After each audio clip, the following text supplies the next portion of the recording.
हमेशा हर पहलू को देख करके, सोच समझ करके फिर डिसीजन लेना चाहिए।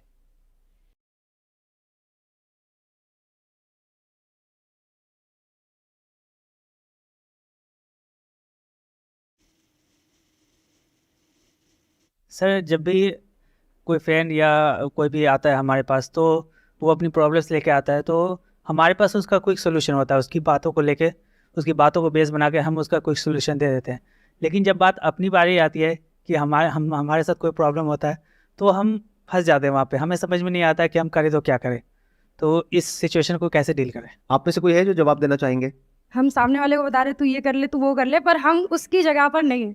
हमारा माइंड तब भी कहीं ना कहीं चल रहा होता है कि ठीक है कोई नहीं, मतलब बहुत ज़्यादा हम उसके तरफ से नहीं सोच पाएंगे जितना हम अपने लिए कर लेंगे, दूसरे के लिए नहीं कर पाएंगे। तो आप ये कहना चाह रहे हैं कि हम सामने वाले को अगर हमारी सलाह गलत भी है तब भी दे देते हैं, हाँ सर, क्योंकि ऐसा उसका होता है। आउटकम कुछ भी हो, हाँ कल को मरा तो वो मरा, हमें कोई फर्क नहीं पड़ता, है ना? मतलब आप ये कहना चाह रहे हैं कि हम गलत सलाह भी दे देते हैं, मतलब ज्यादा सोचते नहीं है उसके आउटकम क्योंकि के बारे हम में, नहीं है ना सर, जो भी उसकी मन में आता है उसको बोल देते हैं बोल देते हैं कि कौन किसी सा का मेरा मान लो कुछ जा बहुत रहा सीरियस अफेयर चल रहा है, अरे छोड़ देना क्या, है, मेरा कौन सा कुछ जा रहा है, ऐसा सोच के मतलब राइट। ज्यादातर लोग ऐसे ही करते हैं। This is one reason. और बताइए। इमोशंस को हम लोग साइड में नहीं रख पाते हैं, क्योंकि अगर दूसरे को कुछ बताना हो तो उस समय इमोशंस नहीं आते बीच में। हाँ, फॉर एग्जाम्पल आप दोनों कहीं पर जॉब करते हैं, आप और वो इंसान जो आपसे सलाह मांग रहा है, और उसने आकर के कहा कि मेरे को ये प्रॉब्लम आ रही है, मैं जॉब छोड़ दूं क्या?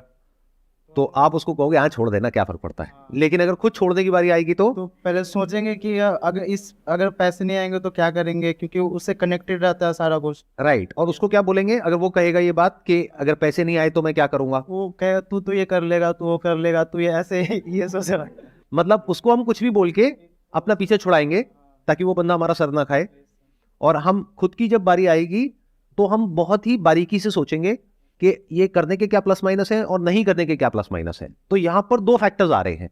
एक है जब हम किसी और को सलाह देते हैं तो हम ज्यादा सोच समझ करके नहीं देते हैं, कुछ भी बोल देते हैं, सामने वाला भाड़ में जाए, आपको क्या फर्क पड़ता है। That is one. सेकेंड, कि जब आप खुद अपने आप को कोई सलाह देते हैं तो उसमें इमोशंस बीच में आ जाते हैं, जो गलत नहीं है पूरी तरह से, क्योंकि हो सकता है कि जो आप डिसीजन लेने वाले हैं वो लेने में आपको बहुत डर लग रहा है, तो उस डर के पीछे कोई एक्चुअल रीजन है कि अगर वो डिसीजन आपने लिया, फॉर एग्जांपल जॉब छोड़ने का, तो एक्चुअल में आपको नहीं पता कि अगले महीने आप अपने बच्चों की स्कूल की फीस कैसे दोगे, या क्रेडिट कार्ड्स के बिल इतने बढ़ चुके हैं वो कैसे दोगे। तो वो कोई हवा में नहीं है डर, किसी भूत प्रेत से आप नहीं डर रहे हो, रियल प्रॉब्लम है जिससे डर रहे हो। तो करना क्या चाहिए, चाहे किसी और को सलाह दो, चाहे खुद अपने आप को सलाह दो, आराम से ठंडे दिमाग से बैठ करके एक प्रॉब्लम का सॉल्यूशन निकालना चाहिए। मतलब मैं ये नहीं कह रहा कि उसको गलत सलाह दो और खुद को सही सलाह दो, नहीं, हमेशा सही सलाह दो। अगर कोई भी आकर के आपसे कोई बात कर रहा है या कर रही है और वो डिसीजन बहुत बड़ा है, छोटा मोटा है तो फर्क नहीं पड़ता, बट अगर वो डिसीजन बहुत बड़ा है तो आराम से बैठो, समझो कि उसकी क्या प्रॉब्लम है, उसके माइंड में क्या आ रहा है, उसको समझ करके, जैसे अभी मैं आप लोगों से समझ रहा हूं, अब मुझे नहीं पता था इस क्वेश्चन का ये आंसर निकल करके आने वाला है, लेकिन स्टेप बाय स्टेप हम आगे बढ़े तो हर एक पर्सपेक्टिव से चीजों को समझने की कोशिश कर रहे हैं, जो हो सकता है आज से पहले पूरी दुनिया में इस तरीके से इस प्रॉब्लम को किसी ने नहीं देखा होगा। राइट। आप जाकर के किसी और से पूछोगे, कोई और है यहां पर बैठा हुआ है, वो क्या कहेगा, अच्छा ये होता है, तो ठीक है, इसके पीछे जो रीजन है वो ये है कि आप जब किसी और को सलाह देते हो तो आप डिटैच होकर के देते हो, उसमें आपके इमोशंस बीच में नहीं आते हैं, तो आप सही सलाह देते हो। लेकिन जब खुद की बारी आती है तो इमोशंस बीच में आ जाते हैं, इस वजह से आप सही डिसीजन नहीं ले पाते हो। कि कितना सुपरफिशियल लेवल का आंसर है। ये आंसर सुनने में आपको बड़ा अच्छा लगेगा कि हाँ मेरे को मेरी प्रॉब्लम का सॉल्यूशन मिल गया, बहुत ही बेकार सॉल्यूशन है ये। इसमें बहुत सारे फैक्टर्स को हमने कंसिडर नहीं किया, उसको इग्नोर कर दिया। जैसे एक बहुत बड़ा फैक्टर ये है कि क्या जो इमोशंस हैं वो बुरे हैं क्या, बिल्कुल ही बेसलेस हैं क्या उसके पीछे कोई रियलिटी है इमोशंस के पीछे, या साइकोलॉजिकल फियर्स हैं। देखो, एक होता है एक्चुअल फियर, एक होता है साइकोलॉजिकल फियर। तो अगर किसी और को सलाह दे रहे हो तो वहां पर भी समझो और ब्रेक डाउन करो चीजों को। अब आप कहोगे उसमें मेरा क्या फायदा है, अरे आपका ये फायदा है, अगर आज आप उसको अच्छे से गाइड कर रहे हो तो कल खुद को भी अच्छे से गाइड कर पाओगे। मतलब हम क्या कर रहे हैं, हम दो एक्सट्रीम्स में ऑपरेट कर रहे हैं। जब कोई और हमारे पास सलाह लेने आता है तो बहुत ही घटिया लेवल की सलाह हम फटाफट से दे देते हैं उसको, बिना डिटेल में समझे कि उसकी लाइफ की एक्चुअल में प्रॉब्लम क्या है, कि वो किस स्टैंड पॉइंट से क्या पूछ रहा है या पूछ रही है। हम कुछ भी सलाह दे देते हैं जल्दीबाजी में। तो एक हो गया, जल्दीबाजी में हमने कुछ भी सलाह दे दी, और जब खुद की बारी आती है हम कोई डिसीजन ही नहीं ले पाते हैं। तो दोनों ही गलत हो गया ना। मैं क्या कह रहा हूं, चाहे कोई और हो चाहे आप खुद हो, हमेशा हर पहलू को देख करके, सोच समझ करके फिर डिसीजन लेना चाहिए। मतलब उसमें प्रैक्टिकलिटी का भी रोल है, इमोशंस का भी रोल है, डिजायर का भी रोल है, फियर का भी रोल है, रिस्क एनालिसिस भी है, वेरी इंपॉर्टेंट। क्योंकि जब भी कोई बड़ा डिसीजन होता है तो साथ में बड़ा रिस्क होता है। अगर कोई रिस्क नहीं है तो वो छोटा डिसीजन है, तो वो कर लो, चाहे खुद हो चाहे किसी और की बारी हो। बट अगर कोई बड़ा डिसीजन है तो बड़े लेवल पे सोचना पड़ेगा। अब सवाल उठता है, ऐसे सोचते कैसे हैं? अपनी थिंकिंग को ऐसा कैसे बनाएं कि अगर कोई प्रॉब्लम है तो हम उसकी हर साइड को देख पाए, या ये कह लो हर साइड को तो कोई भी नहीं देख सकता, because thought bye it's very nature is limited. लेकिन जितना हो सके एक प्रॉब्लम को हम ज्यादा अच्छे से समझ सके, फिर उसका सोल्यूशन निकाले। तो ऐसा कैसे होता है? ऐसा होता है क्वेश्चंस पूछने से, आंसर देने से नहीं। आपने कभी नोट किया होगा, अगर मेरे से कोई कुछ पूछता है या पूछती है तो मैं पलट करके उनसे क्वेश्चंस पूछता हूं। पहले मैं समझता हूं प्रॉब्लम को, फिर कुछ बोलता हूं। और शुरू में ये काम आपको लिख करके करना है। यानी अगर कोई इंसान आपके पास सलाह लेने के लिए आया, या फिर अगर आपको खुद के लिए कोई डिसीजन लेना है, तो एक पेपर पेन लो, उसमें इधर लिखो प्लस, इधर लिखो माइनस, कि इस डिसीजन को लेने के क्या प्लस है क्या माइनस है। उसके साथ में बैठो।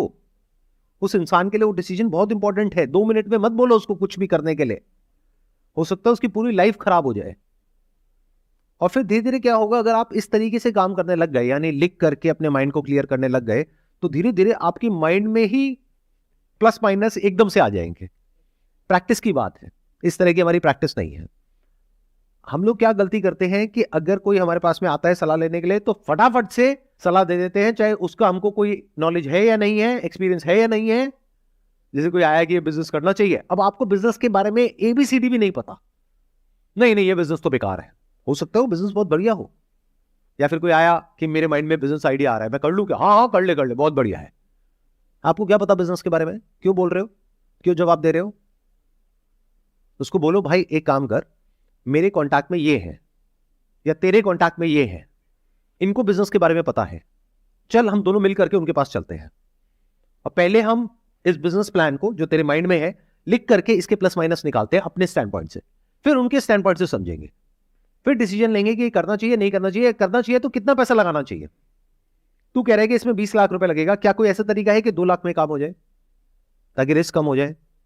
क्योंकि अगर 20 लाख चला गया तो फिर तू आगे क्या करेगा? तो कभी भी किसी को गलत सलाह मत दो जिंदगी में। गलत सलाह क्या होती है? गलत सलाह सिर्फ ये नहीं होती है कि आप जानबूझ करके उसका कुछ बुरा कर रहे हो। गलत सलाह ये भी होती है कि बिना एक प्रॉब्लम को समझे आप किसी को सलाह दे रहे हो। मैं आपको प्रैक्टिकल एग्जांपल देता हूं। कोई आपकी फैमिली में या आपके फ्रेंड सर्कल में बीमार है, उसका मानो पेट खराब हो गया है या खांसी जुकाम है, कुछ भी है, आप जाओगे फटाफट से जा करके उसको सलाह दे दोगे, भाई ये ले ले ठीक हो जाएगा। Based upon what? कि मैंने ये लिया था मैं ठीक हो गया था, तो तू भी लेगा तो तू भी ठीक हो जाएगा। अरे उसकी प्रॉब्लम और आपकी प्रॉब्लम सेम है क्या? तो आपने क्या किया? एक इंसान को गलत सलाह दे दी। आपकी नीयत गलत नहीं है, लेकिन आपकी ये जो सलाह है ये बेवकूफी भरी है। और जब हम दूसरों के साथ ऐसे करते हैं तो एक स्टेज ऐसी आ जाती है कि हम खुद के साथ भी यही करने लग जाते हैं।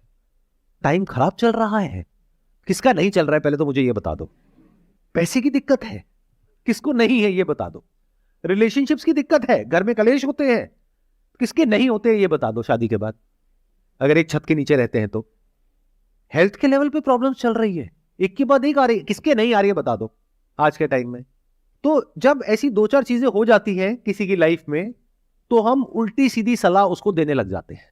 कुछ तो हुआ है, या तो किसी की नजर लगी है या कहीं किसी ने कुछ कर दिया है। क्या कभी ऐसा हुआ तू घर के बाहर निकला हो और कहीं कोई हरी मिर्च है ये वो नींबू वींबू कहीं कुछ?